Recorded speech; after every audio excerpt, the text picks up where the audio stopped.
Wolf Pack, what is going on? It's your boy, the Wolf of Roto Street. RotoStreetJournal.com, we breed and feed you fantasy wolves. Here with your Week 12 Waiver Wire show, diving into all the top pickups, my top 10 rankings of the Week 12 Waiver Wire. There are some very intriguing names, and we're going a day early ahead of Monday Night Football, Thanksgiving, travel, all that. Gets a little crazy, but I didn't want to leave you guys without going through this. I know a lot of you guys tell me it's one of your favorites of the week. So here we are. Come on in, get all those waiver wire questions in there. Cannot wait to dive into this. And there's some very intriguing names, some intriguing strategy this week with the FAAB. Given that we have no teams on bye, how should we maximize our benches heading into week 12? 3 weeks to the fantasy playoffs.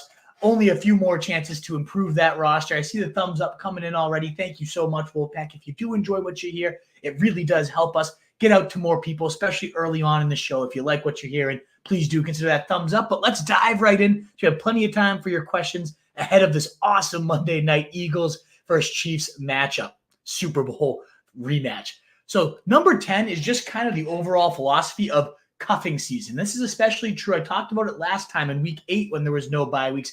In this week as well, no bye weeks as well for week 12. And so when you have these wide receiver 4s and running back 5s and these bench guys that you might need to plug into your lineup in a pinch, we don't have that pinch most likely unless you're dealing with some brutal injuries. And there's a lot to deal with this week. We're going to dive into that later. But ultimately, using those bench spots to get those backup running backs that could end up coming into huge value. We've talked about it for weeks. Top 5 on my waiver wire pickups for multiple weeks have been Charbonnet, have been ultimately Tajay Spears, all these different guys. And so we're seeing it start to come to fruition. But let's now dive in here to some of those handcuffs that you should be paying attention to this week. We'll say him again, Tajay Spears, and honestly above a lot of these players that I'm going to talk about, but wanted to lump him into cuffing season. 40% rostered, still out there in well over half of leagues, getting dropped in a lot of spots just because he hasn't been doing a ton lately. But I want to remind you guys that they have the now easiest schedule from here on out. Carolina this next week, second most points. Indianapolis the week after that, fifth most. Then you got Miami 18th, Houston twice, 8th in terms of points allowed. And then Seattle, who's become an absolute sev, actually the worst run defense, most points allowed to backs across the last 4 weeks in week 16. So they have honestly, 4 of their next 5 matchups to close the season. 5 out of 6, rather. Sorry, I'm doing the math wrong. 5 out of 6 of their next matchups are in the green zone here. So if something ever does happen to Derrick Henry, who's just not looking great, they're now in kind of tank mode at this point anyways. Maybe they decide, let's turn the keys over. Let's see the youth movement. Or if there is an injury here, Tajay Spears, he's looked very explosive. He's played over half the snaps in well over half the games so far this year too. I would be so intrigued to see what he could do in a full-time role. So whether it is Henry hits the cliff, we got the age concerns, the injury concerns, or he just wears down to the point that they want to ride out Spears instead, he should be on benches absolutely this week and for the rest of the season. I also did want to shout Zeke Elliott, similar to the Spears. They have the second easiest schedule here on out. Another one of those 4 of the next 6 matchups in that green zone. New York Giants, 9th most points allowed. Chargers, 6th most. Then you got Pittsburgh, give up the 10th most. You got the Chiefs, not a great matchups in week 15, but 16. Denver, the most points to backs. And then Buffalo, top 12 matchup as well. So Zeke and the Pats schedule looks very, very juicy. Both those teams, the Titans and the Pats, yeah, it's underwhelming offenses. I get that. And that is part of why you target handcuffs is you want to get a piece of an explosive offense like Rico Dowdle we're about to talk to with the Cowboys.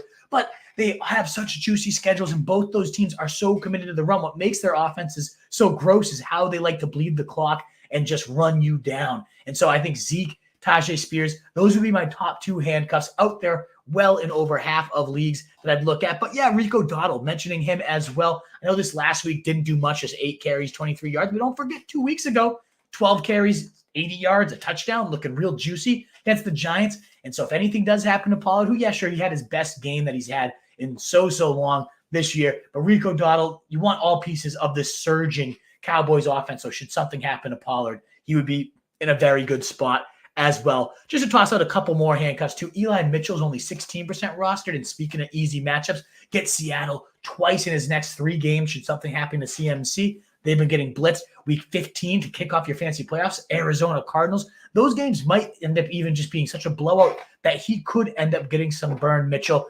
anyways. So I think he is a great add here. Should something happen to CMC, we've seen him, Eli Mitchell, be a low-end running back one time and time again. And last is the Dolphins, and that's just more so the offense overall. You'd want to tie yourself to it, but this one's a tricky one. Is it Sullivan Ahmed who played ahead of Jeff Wilson? Well, that was mostly special teams. I do think Jeff Wilson, should something happen to Mostert, would likely be the guy to step in here. He has actually looked pretty good.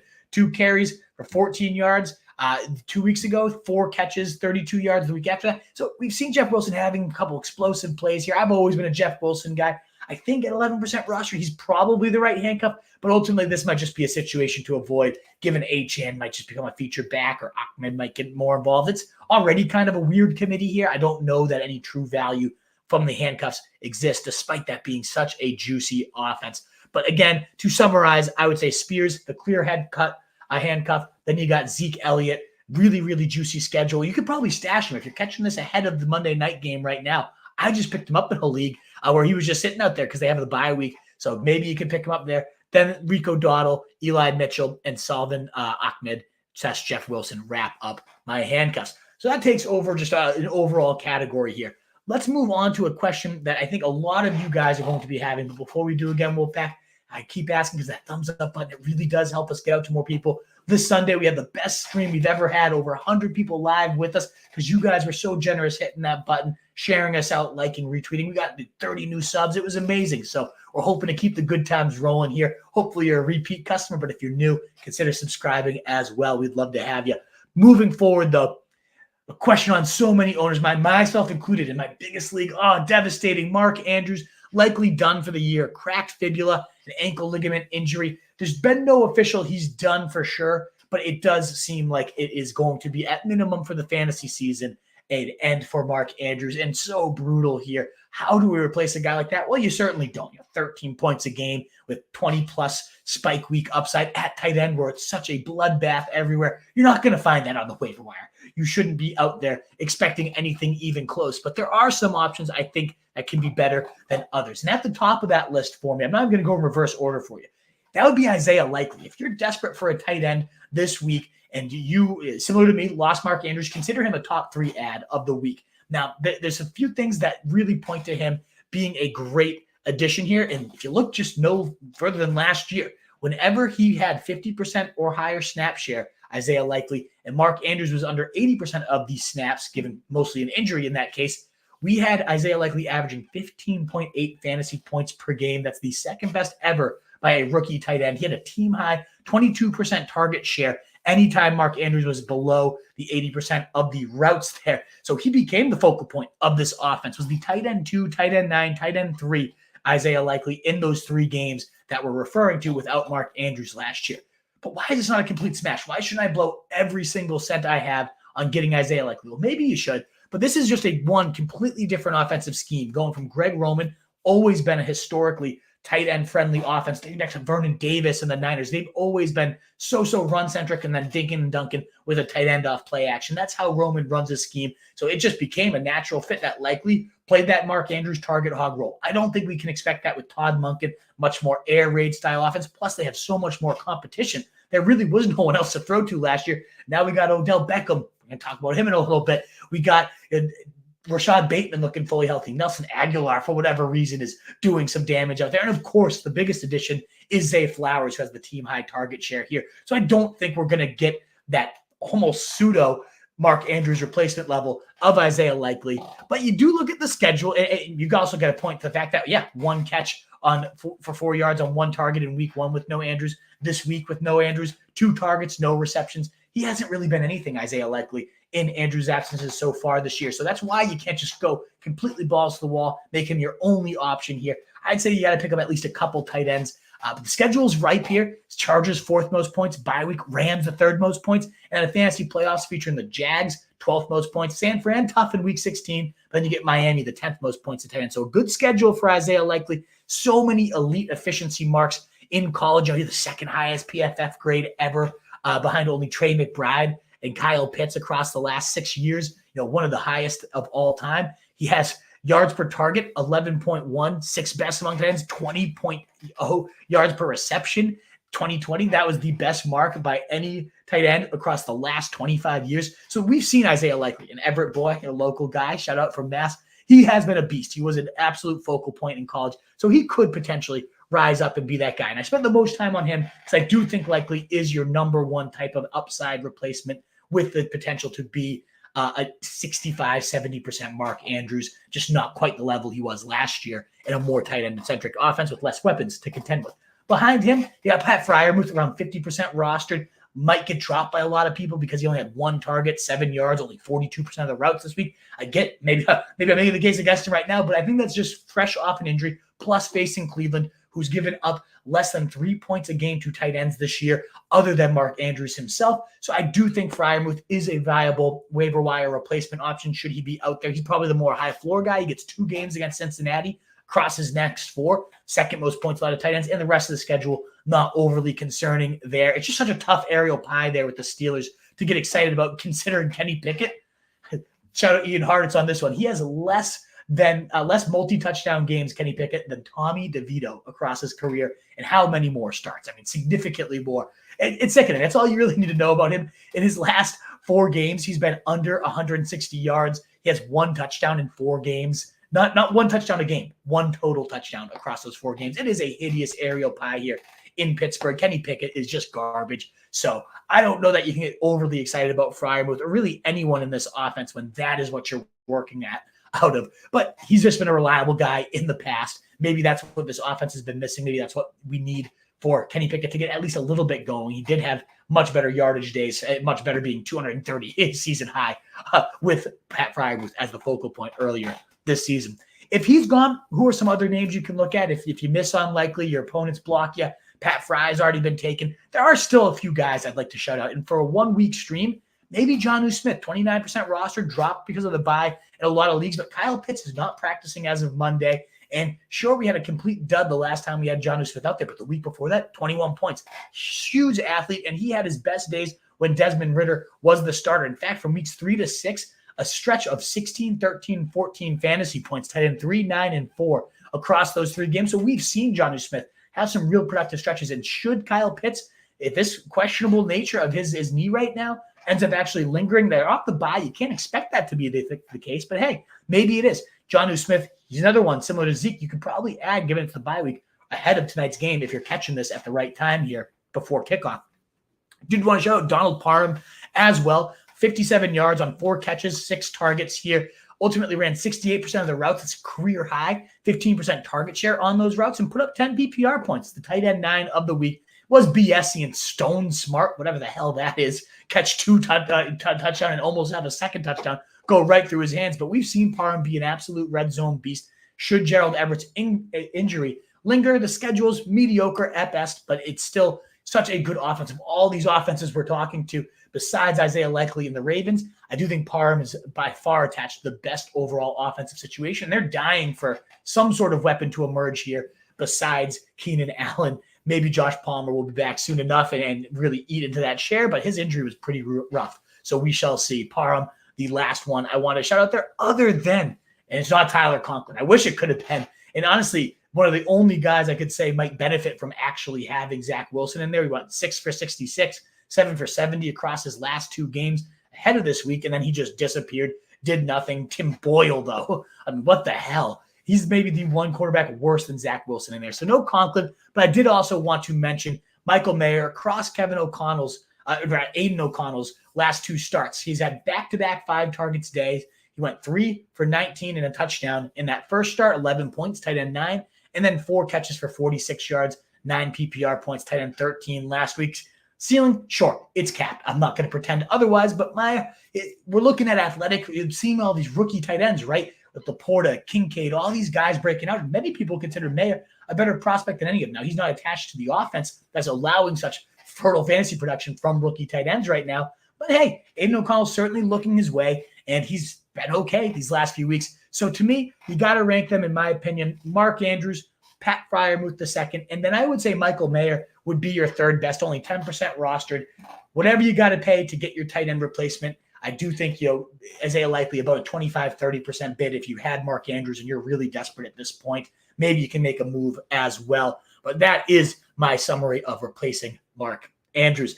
Again, we'll pack that thumbs up button. Would be so appreciated. Thank you again so much for spending your waiver wire with me. Let's now dive into some receivers. This is actually a sneaky, very loaded wide receiver waiver wire here in week 12, starting with Khalil Shakir, a guy we've talked about multiple weeks here, continuing to show out. He's now had 70% or more routes in 4 straight weeks without knocks, who's still, as of today, very much up in the air. They said they have no timetable on his returns, making this offense far more explosive, far more fast-paced here with Khalil Shakir and nearly exclusively 3 wide receiver sets they're running right now. And he's got now Shakir 15, 10, 3 a dud, and then 21 points his last game out. So he's been a top 25 wide receiver in 3 of his last 4 games. He's outscored Gabe Davis in 3 of those 4 games. And his last one was the best one yet. 4 targets, 3 catches, 115 yards, and a score, juking out the entire defense, doing a ton of damage after the run, 14% target share, 16 total targets across those 4 games.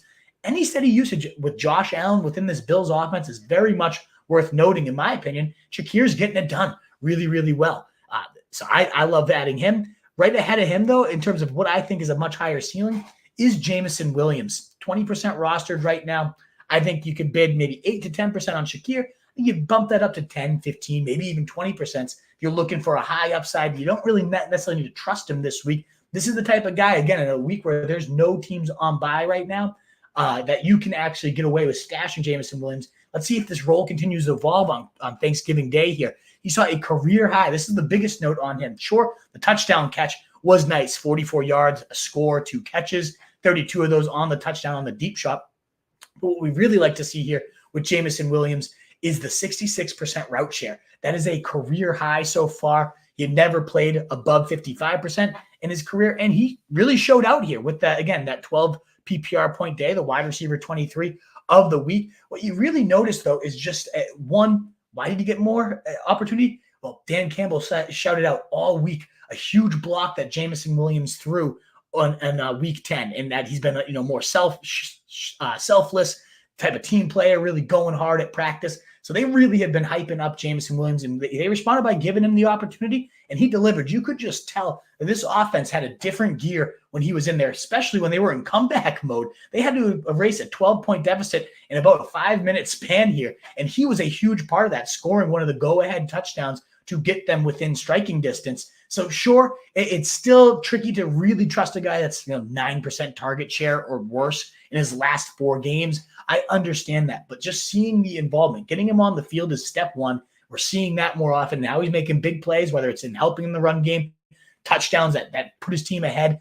This is, again, one of the most freakish athletes in college. We've talked about him multiple times earlier this year. 97th percentile size, speed, score. People compare him to Tyreek Hill coming out in terms of his ability to wreck a game. We saw it time and time again at Alabama.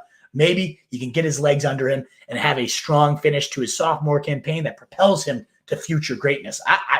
Of all the guys on this list, he certainly has the highest ceiling that we're going to talk about. But in terms of not much ceiling, but a really nice floor, if you're looking for something usable on your waiver wire, Demario Douglas, a lot of people dropping him. He had 36% ownership, now down to 32% rostership right now.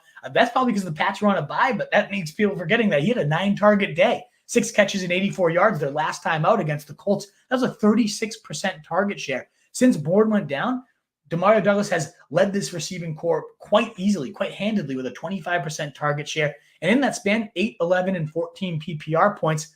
Not bad. I mean, again, not a great ceiling here, but wide receiver 22 and wide receiver 24, and very, very steady slot-based role here that we've seen time and time again produce some nice, consistent numbers. I understand with Demario Douglas that this touchdown equity is almost non-existent. Wouldn't be shocked at all if this guy doesn't score a single touchdown all year, just like Jacoby Myers used to be in this offense. But Jacoby Myers, before him, Julian Edelman and Welker, those guys that were monsters. But Jacoby Myers even, consistently top 24 wide receiver weeks on the backs of tons and tons of volume. So I think 9 to 12 targets a week, right around that 6 to 7 catch, 60 to 80 yards.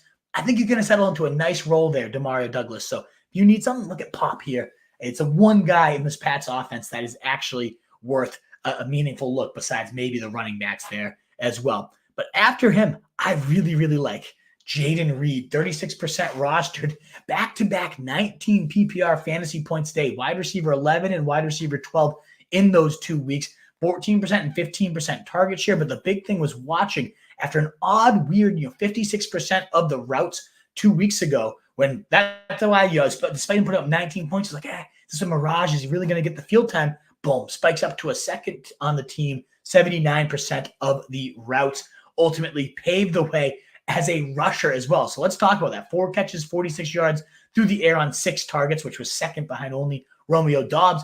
And then 3 carries for 46 yards and a score.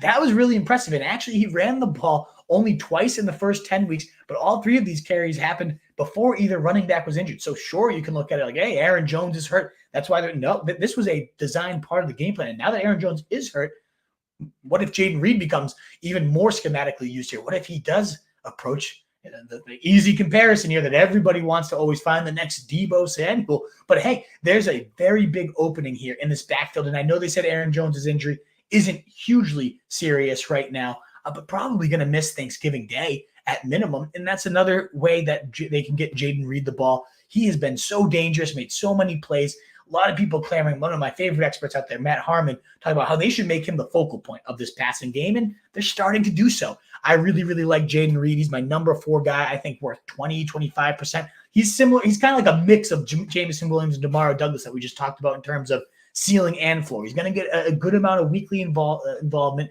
but also has that big play upside to break the long ones and do some real damage. So I love Jayden Reed. And in most weeks, he'd be my number 1 waiver wire receiver. But there is a guy that, call it a gut, call it a hinge, call it just past love, that I can't get over. My number 1 waiver wire receiver of week 12 is Odell Beckham Jr. 30% rostered right now. I think he should bid 35%, maybe even more if you need it. He just goes for 7 targets, 4 catches, 116 yards. Has a little bit of a shoulder injury, but they said no big deal there. Week before that, week 10, 40-yard touchdown. Nice to see. Week before that, 50-yard touchdown. Beautiful to see. He has now been the wide receiver 10, wide receiver 30, and wide receiver 18 across these last 3 weeks. And what's different? Well, Odell himself saying, they rested me in weeks 3 and 4, let me get my legs under me. Early in the season, I was hurt. I couldn't be myself. I didn't have the explosion. I couldn't move the way that I wanted to. I don't think people knew what I was dealing with. It's hard for me to speak about. Don't want to keep talking about it. But moving forward, being the very best I can for this team. And he kind of just chuckled when they said, well, do you think you got the speed back? And he just said, let's ask the other teams. He's got that swag back. He's got the speed back. We've seen it time and time again. Odell just make these crazy stretch runs. And now with no Mark Andrews, they're really going to be relying on him as a veteran presence, somebody to step up, because he's been doing this damage. And let me reiterate, wide receiver 10, 30, and 18, 17, 11, and 16 PPR fantasy points in those games. He's been doing that despite only running 66%, 40%, and 52% of the routes. Pretty much a part-time player. They're not going to have the flexibility to make him a part-time player moving forward. They need as many playmakers on this field as they can get with Mark Andrews out. So I think a step up in terms of usage and volume. I don't expect these type of big plays to go anywhere. The Odell Beckham show is back. They have a great, great schedule down the stretch here too. I do think guys like Bateman, Aguilar, maybe they make fringe ads here, but it's definitely Beckham. I think Zay Flowers as well. Of course, you're not on your waiver wires, but I think those two between Zay and Beckham. And just for the record, Beckham has outscored Zay in 2 of those last 3 games as well. Is he going to be the number 1 receiver here? Maybe. So we shall see. But I think he is primed and ready for one of those heroic stretch run wide receivers. It happens every year. One guy just goes completely nuclear for multiple games and just carries fantasy owners. I really do think Odell Beckham has that upside to be that guy for 2023. So if you need a wide receiver, he is your number 1 ad. He is your top play. But I do have 2 running backs that top out my list here, Wolfpack. Before I get to them, if you do want to please hit that thumbs up button. You like what you're hearing so far. Like, subs, retweet, shares, all of it. It's been so helpful to help us grow here, Wolfpack. I wanted to make sure we were going to cut the show this week, but I had to, for Thanksgiving, get on out to you guys and make sure I get to see you guys and make sure I help you get those lineups set. So if you can help us out, it would really mean a lot to us during this time of giving. Give us your thumbs up. Let's talk about, though, my number 2 and number 1 pickups. Last call on Ty Chandler, 44% rostered. I know, probably not out there in your league, not out there in most of my leagues either, but got dropped when Alexander Madison was named active in a lot of leagues as a Sunday. And yet he comes in here. Sure, we got 64% of the snaps going to Madison and just 30% of snaps to Ty Chandler. That was annoying. I understand. That's not what you want to see here. But ultimately, 9 PPR points for Madison versus 12 for Ty Chandler on, again, a third of the work that he set. He had 10 carries, 73 yards, and then really involved in the passing game, Ty Chandler. 4 targets, 37 yards as a wide receiver, a whopping ultimately, he saw 56.99% targets per route run, which is just insane. To have a 14% target share, yet only run the 16% of the routes, he was targeted over half the time he ran a route here, Ty Chandler. So very, very impressive efficiency. Again, running for only 8 fewer yards than Madison, who had 8 more carries than him. Time and time again, Chandler has outplayed and looked better than Alexander Madison. And they got a nice looking schedule. Chicago coming up, then a bye week. Raiders, the 5th most points. Cincy, middle of the road. Detroit in week 16, not great, but then Green Bay in your championship. 3 of those matchups, those final 5, are top 12 matchups for running backs. So Chandler in a good spot should he take this backfield fully over. Someone who's primed and ready to take a backfield fully over, though, because of injury. Guy we've talked about time and time again. My number 1 pickup of the week, Mr. Zach Charbonnet. The injury has struck at this point. It's an oblique injury to Ken Walker. No timetable has officially been given, but he was ruled out of the week 11 matchup here. And we saw from that point on a workhorse role for Charbonnet. Now, at the end of the day, the efficiency wasn't overly great. 15 carries for 47 yards, 3 yards a pop, not anything special. Also did haul in 6 catches, though, for an additional 22 yards. So in PPR or half PPR, he still got there for you with just volume alone. It is a tough schedule for Charbonnet, but 55 of 65 offensive snaps, 90% snap player. It's clear that if this lingers for Ken Walker, we're going to get a 75 to 80% snap and touch roll here for Charbonnet. The only negative, and the only reason I'm not like go blow everything, because I love the player, true 3-down skill set. Thought he was a real nice tackle breaking machine there in college, some good athletic measurables as well. The only reason I'm not like go blow it all, because you've seen me, I'm never afraid to talk about Tank Dell earlier in the year, Jerome Ford, some of these guys, obviously week 1, Kyron and Puka. There's guys I've said, go and blow it off. I don't know that Charbonnet's that guy, given that he gets the Rams. The next 5 matchups in a row are all in the red zone in terms of not good. they're bottom 8 in the league. In terms of Rams, 23rd, San Fran, 25th, Dallas, 24th, San Fran again, 25th, and then Philly, 32nd. So really, really tough schedule across his next 5 games. It does ease up in week 16 and 17. Got to imagine Ken Walker's probably back at some point in this stretch as well. So you're getting the featured back in an unideal situation. But I really think Charbonnet, with volume, with preparation as that clear lead back, could still be a serviceable 12 to 15. And then if he gets into the end zone, could easily still crack 20 points despite the unideal matchup. So that's why I still think 50% or so of your FAAB, especially if you're running back needy, maybe you lost Ken Walker, maybe you just want to block your opponents. This is probably one of the last times that you're going to get a chance at a true 3-down horse handcuff. We've hyped him up week in and week out, and now it has come to fruition. So go check out Ken Walker replacement plan here, Zach Charbonnet, on your waiver wire. That wraps up, Wolfpack, my top 10 guys on the waiver wire. But I do want to now make sure to hit our top Week 12 defensive streamers here for you. Which ones do you need to? We've been nailing these out of the park all year. It's one of the best segments we've ended up having.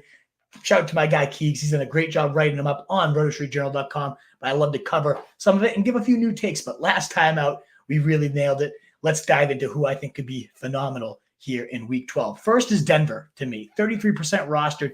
They now have gotten 17 fantasy points against Pat Mahomes. It flew Mahomes, I get it, but still, the Chiefs.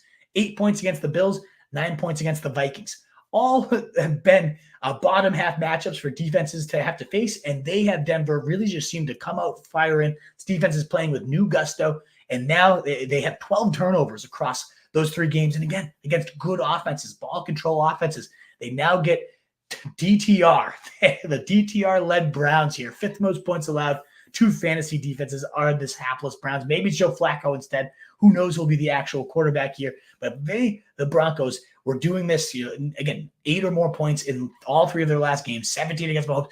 They can do that against those teams. Imagine what they can do against Dorian Thompson-Robinson here. I think that he is in a phenomenal spot. I really do also, and dropped in a lot of leagues, was New Orleans. They were on bye. It makes sense. A lot of teams can't hold 2 defenses most of the time until your fantasy playoffs arrive. So I get it. And now they get Desmond Ridder, one of the most turnover-prone quarterbacks in the league. That's why Atlanta has given up the 12th most points to fantasy defenses. I get New Orleans, they haven't been great. In fact, they've given up over 20 points to their opponents in 5 of the last 7, but Atlanta has not scored over 20 points in over half of their last games as well, and certainly not with Desmond Ridder leading the charge. And when the matchup is good for New Orleans, is as mediocre as they've been as a defense, they really do prey on the right prime matchups. 13 fantasy points against Chicago with forcing 5 turnovers, 2 sacks. 2 weeks before that, 24 fantasy points against the Patriots. They completely shut them out. They had a defensive touchdown, another 3 turnovers, 2 sacks. I don't think it'll be quite that level, but a 13 to 15 point day against the turnover machine of Desmond Ridder, the pathetic, incompetent offense of the Falcons. Very, very much in play here for your New Orleans Saints defense. And the last 2 guys I want to shout out at defense are actually facing each other this week. So which one should we prioritize between the Giants and the Pats? We have the Giants who have given up the most points to fantasy defenses. The Pats have given up the second most points to fantasy defenses. When an unmovable object meets an unstoppable force, what happens here? A big, absolute heaping turd is what we're going to get. But ultimately, which one should you go after if they're both out there? I actually side with, as a Pats fan, it kind of pains me to say it, the New York Giants. They are excellent at generating pressure. If that's one thing Wink Martindale does, it's blitz, and it's blitz more. And some teams, they can bomb them and they can destroy them, like Dak Prescott, who's great against the blitz. But no quarterback is worse against the blitz than Mac Jones. And this pathetic offensive line is giving up a ton of sacks. Top 5 in terms of sacks allowed. 14 turnovers, tied for 7th in the league. Dead last in time of possession. Bottom 2 in terms of total points scored. That's only gone down. So they lost Kendrick Bourne. Last time we saw this Patriots team, they gave up 16 points against Indianapolis. So I actually do prefer the Giants here, who are fresh off 23 fantasy points right now. 4 sacks, 6 turnovers, and a touchdown against Washington last week. That's a insane total. I just don't think the Pats have that type of juice now. They're facing a Giants team, again, giving up the most points to defenses, right around 14 points per game, most sacks in the league allowed. And the Pats, they can generate a pass rush here. I am a little worried, though. DeVito did just light it up. You get the Pats off a bye. They're probably rested. I think this is something you'd hope that Bill Belichick can game plan for Tommy DeVito, but you never know. This is a team that seems to be quitting, seems to be tanking, and the Giants, even though they're similarly in tank mode and in a horrible situation, for whatever reason, they seem to be playing with a little bit more fire here. So if I had to pick one of these 2, I think both of them are viable. If I'm picking one or the other, I would go Giants just slightly ahead of the Pats as a streaming option. That wraps up our top Week 12 defensive streamers. So Wolfpack, it is now on to all of your questions. Let's dive in to the mailbag. As we get there, Wolfpack, please do one last call for that thumbs up button. Happy Thanksgiving week getting to you. We'll just pump that. We are going to have a weird schedule. That's why I'm going live on Monday. Weird travel schedule this week. But I will be live Thanksgiving Day that morning from my wife's house, from the in-laws, probably 8 a.m. like we've been doing lately, to just get it in, get your questions out, and go enjoy the day with her family.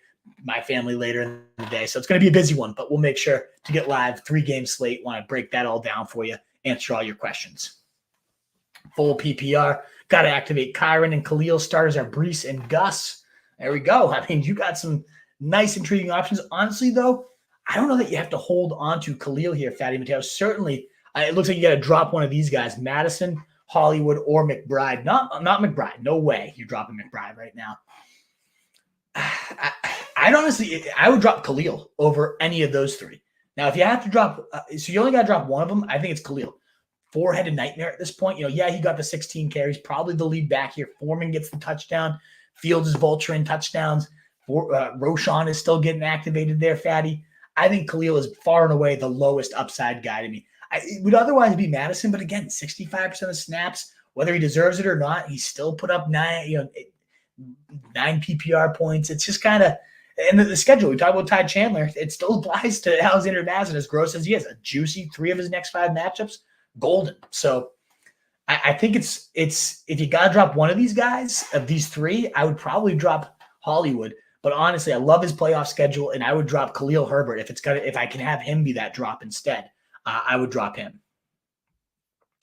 Charlie Menelakis, 2-7. His dream is quietly, hey. If we hit 4-7, you can rip off 3 more, sneak in the playoffs. Naming the first port takedown. Isn't he the absolute GOAT? I am in love with Tank Dell. Charlie, this is what fantasy dreams are made of, baby. That scrappy team that claws its way in is usually the one that ends up winning it all by the end of things. I knew you had it in you. You had a good team. You just kind of running in some tough luck there early in the year. But let's go, baby. Keep clawing. Keep letting me know how it goes, Charlie. I love hearing these updates, my man. Dylan Adams, good to see you, brother. Got the W, but yep, we talked about that. So I would say of these guys, you got to go likely. You probably heard the segment, Dylan. You were here right now, but definitely rewind it if you missed it. I think likely is definitely the guy. Should you sell, though, Diggs and Garrett Wilson? My current receivers are Devonta Smith, Diggs, Garrett Wilson, and CD, along with CMC, Pollard, and Mixon. Yeah, I think you could easily here make a move with one of your receivers. I don't think anyone's going to buy Garrett Wilson. I don't think you'll ever get fair value for him, but if you can, by all means. But if you could somehow use Diggs to get like even a Trey McBride plus a wide receiver 2 or a running back 2, whatever it might end up being for you, I do think you have the wide receiver depth to try to make a move and get that tight end position shored up. What a team you have, though, to have those running backs, those receivers, plus you had Andrews. I think you're still going to be fine, but yeah, it's something you got to consider for sure, Dylan Adams. As long as Pacheco doesn't outscore Swift by 8.94, I win and I might walk up. But hey, good luck, Tunes. I like your chances. I think you're in a good spot here, especially with the Eagles run D against Pacheco. You never know. You could always have a multi-touchdown day, but I like your chances there a lot, Tunes. Jaws, weekly dart throw with Penny being inactive. Price, Darrington, Hardman, Van Jefferson, or Noah Gray. I think the best draw, you got yourself a deep league if these are the type of guys you're going after. I would probably lean Noah Gray. Should something happen to Travis Kelce, you're looking at a potential top 12 tight end the rest of the way. The rest of these guys, I just don't think matter at all. I'm guessing, Zeke, Jonnu Smith, some of these other guys, Kadarius Hodge would be the receiver to add here. But I like either Noah Gray or Hardman. I don't think he's going to do much. He hasn't done anything since he got there. But in the past, last year, he did have a stretch of the season where he's the wide receiver 9. So I would go Noah Gray first, then Hardman, depending on what position you need there. Curious what the Pats are going to do. Yeah, it sounds like Will Greer's not ready. I guess he'll never be ready then. So, yeah, maybe it's Cunningham. I don't know. But I would say, I guess Cunningham has the highest ceiling there of anybody to add. Hey, would you prefer Jeff Wilson or R. Johnson rest of the season for playoff PPR leagues? Neither. I guess Jeff Wilson, just because if he comes to running back value, he's in that offense. It's an absolute dynamite system to be a part of. Roschon, just again, four-headed nightmare now with Khalil, Foreman ahead of him, Fields ahead of him. He's going to be fighting for scraps. So I don't want anything to do with Roschon. I also just don't necessarily love Jeff Wilson, though. I don't think that has to be how you use whatever your bench spot is. I think there's probably better uses of it that we've talked about throughout the show. All the guys we talked about tonight, I would have above Jeff Wilson or Roschon. But if it's one of those two, if that's what you're set on, I would say Jeff Wilson's the guy. Do you like your streamers more than Miami? I do. Yes. Miami's a good option, though, too, Tunes. And they got a good schedule the rest of the way. So if you want to keep running them, I get it. I'm not opposed to that by any means. Full PPR. Do I pick up Dobbs or Reed? I like both of these Packers guys. I guess Dobbs does have, touchdown in 4 of his last 5, steadier production. I think the ceiling is with Reed evolving into a Debo. So I almost kind of want to say him, but I like them both. I mean, I don't think you can go wrong. I think Dobbs is the nice, safer play. Reed is the ceiling play. You decide what your team needs more. Yeah, screw Quentin Johnson. I dropped him for like Jonnu Smith or something. I want him off the roster. He's like a Christian Watson type. Shaky, gross presence in the locker room that nobody respects. Dynasty half PPR. Turn up Fournette for either Shakir or Roschon. Shakir, I'd say Giuseppe.